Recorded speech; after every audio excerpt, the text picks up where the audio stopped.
Donald Trump obviously doesn't wear a mask. There's that old saying that the vice president is a heartbeat away from the presidency, but it seems tonight you are 2 sneezes away from the presidency with the fact that the president and vice president are not taking the necessary precautions.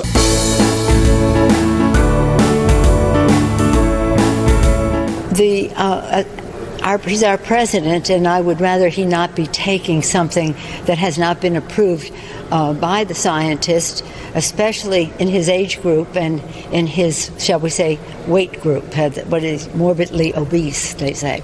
So I think it's not a good idea. I don't respond to her. I think she's a waste of time. These people are sick.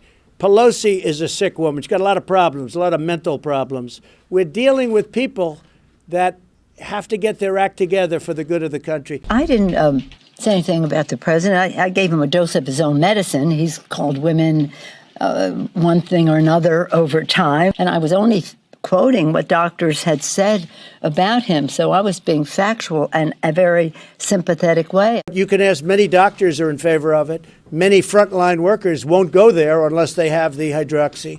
And so, again, this is an individual decision to make, but it's had a great reputation. And if it was somebody else other than me, people would say, gee, isn't that smart? Speaking of Mitch, what's gotten into him?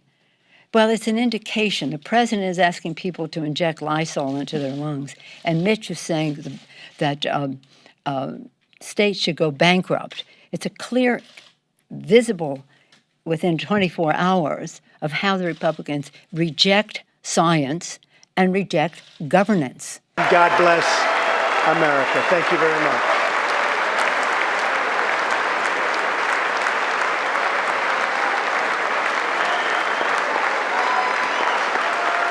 The actions taken to date by the president have seriously violated the Constitution, especially when the president says, Article 2 says I can do whatever I want.